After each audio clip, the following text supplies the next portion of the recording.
அஸ்ஸலாமு அலைக்கும் வரஹ்மத்துல்லாஹி வபரகாத்துஹு. அல்ஹம்துலில்லாஹி ரப்பில் ஆலமீன் வஸ்ஸலாத்து வஸ்ஸலாமு அலா அஷ்ரஃபில் அன்பியாஇல் முர்சலீன் வஅலா ஆலிஹி வஸஹ்பிஹி வமன் தபியஹும் பிஇஹ்சான் இலா யௌமித்தீன். அம்மா பஅத். அன்புக்குரிய நேர்களே, சகோதர சகோதரிகளே, எமது ஆயுளில் இன்னும் ஒரு ரமலானை நாங்கள் அடைந்திருக்கிறோம். அல்ஹம்துலில்லாஹ். இந்த ரமலான் அருள் நிறைந்த மாதம் என உலமாக்கள் வர்ணிக்கிறார்கள். அல்லாஹ்வின் அருளை ரஹ்மத் என்று சொல்கிறோம். ரஹ்மத் என்ற சொல்லை அல் குர்ஆன் பல்வேறு இடங்களில் பல்வேறு விதமான அர்த்தங்களிலே பாவித்திருக்கிறது. உதாரணமாக, நபி முஹம்மது ஸல்லல்லாஹு அலைஹி வஸல்லம் அவர்கள் இந்த உலகத்துக்கு அனுப்பப்பட்டதே ஒரு அருள் நிறைந்த விடயம் என அல் குர்ஆன் இப்படி சொல்கிறது, வமா அர்சல்னாக இல்லா ரஹ்மத்தல் லில் ஆலமீன். நபியே, உம்மை நாம் இந்த உலகத்தின் அருட்கொடையாக, உலகங்களின் அருட்கொடையாக அனுப்பி வைத்திருக்கிறோம். எனவே நபி ஸல்லல்லாஹு அலைஹி வஸல்லமுடைய வருகையே ஒரு அருள் நிறைந்த ரஹ்மத் என்பதை பார்க்கிறோம். அதே போல எங்களுக்கு அல்லாஹு தஆலா வாழ்வையும் தருகிறான், ஓய்வையும் தருகிறான், ஆரோக்கியத்தை தருகிறான். அதுவும் அருளாகும். ரசூல் ஸல்லல்லாஹு அலைஹி வஸல்லம் சொன்னார்கள், நிஅமத்தானி மக்பூனுன் ஃபீஹிமா அஸ்ஸிஹத்து வல் ஃபராக். அதாவது இரண்டு அருட்கொடைகள் இருக்கின்றன. மனிதர்கள் அந்த விடயத்திலே அலட்சியமாக இருக்கிறார்கள். ஒன்று, அவர்களுக்கு கிடைத்திருக்கின்ற தேக ஆரோக்கியம். இரண்டு, அவர்களுக்கு கிடைத்திருக்கின்ற ஓய்வு. இந்த இரண்டும் அருள் நிறைந்த விடயங்கள் என நபி ஸல்லல்லாஹு அலைஹி வஸல்லம் அவர்கள் சொல்லியிருக்கிறார்கள். அதே போல திருமணம் முடிப்பதன் மூலம் கணவன் மனைவி தம்பதியாக மாறுகிறார்கள்.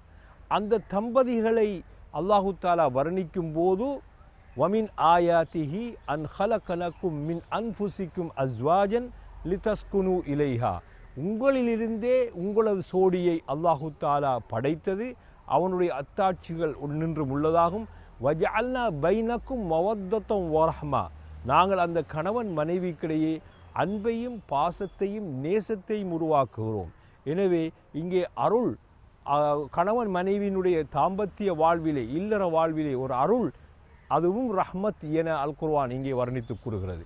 அதே போல ஸல்லல்லாஹு அலைஹி வஸல்லம் அவர்கள் ஒரு முக்கியமான ஒரு ஹதீஸை எங்களுக்கு ஞாபகப்படுத்தினார்கள். அதாவது, உன்துர் இலா மன் அஸ்ஃபல் வலா தன்துர் இலா மன் அலா. நீங்கள் உங்களை விட அந்தஸ்தில் உயர்ந்தவர்களை நோக்காதீர்கள், மாறாக உங்களை விட தாழ்ந்த நிலையில் உள்ள, தரத்தில் உங்களை விட குறைந்த நிலையில் உள்ள மக்களை நோக்குங்கள். அப்போது நீங்கள் அல்லாஹ்வுக்கு நன்றியுள்ளவர்களாக இருப்பீர்கள் என்று ஸல்லல்லாஹு அலைஹி வஸல்லம் அவர்கள் சொல்லியிருக்கிறார்கள். உதாரணமாக, கால் நடக்கிறது, அது அருள். அந்த காலின் அருமை எப்பொழுது விளங்கும் என்றால், ஒரு முடவனை சந்திக்கும் போது. கண் பார்க்கிறது, அது ஒரு அருள். அது எப்போது விளங்கும் என்றால், ஒரு குருடனை சந்திக்கும் போது.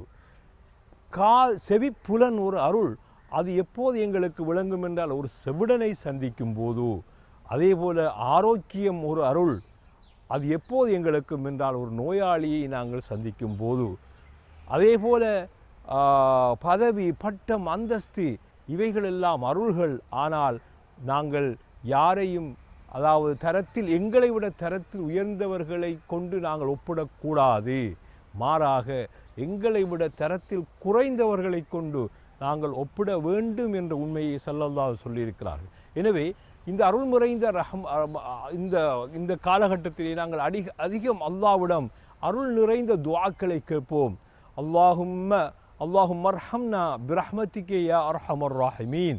யா அல்லாஹ், எங்கள் மீது அருள் புரிவாயாக, அதே போல எங்கள் மீது ரஹ்மத் செய்வாயாக. நபி ஸல்லல்லாஹு அலைஹி வஸல்லம் அவர்கள் அருள்களை பற்றி சொல்லும்போது, அல்லாஹு தஆலா ரஹ்மத் என்ற இந்த அருள்களை 100 பங்காக படைத்தான்.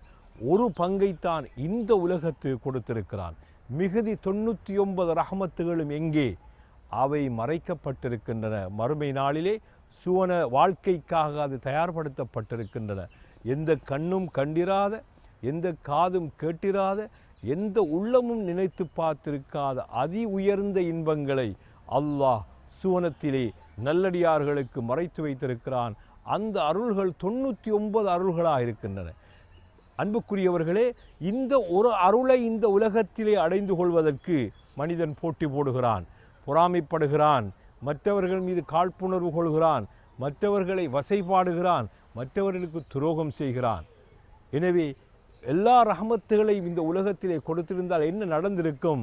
அந்த ரஹமத்துகளை அனுபவிக்காமலேயே மனிதன் மரணித்து விட்டிருப்பான். எனவே இந்த அருள் நிறைந்த ரமதானிலே ரஹ்மத் என்ற அல்லாஹ்வுடைய அருளை புரிந்து கொண்டு அதிகம் நாங்கள் இந்த ரமதான் நோன்பு காலங்களிலே அல்லாஹ்வின் அருளை நினைத்து பார்த்து அதனை எங்களுடைய துஆக்களிலே சேர்த்துக்கொள்வோமாக.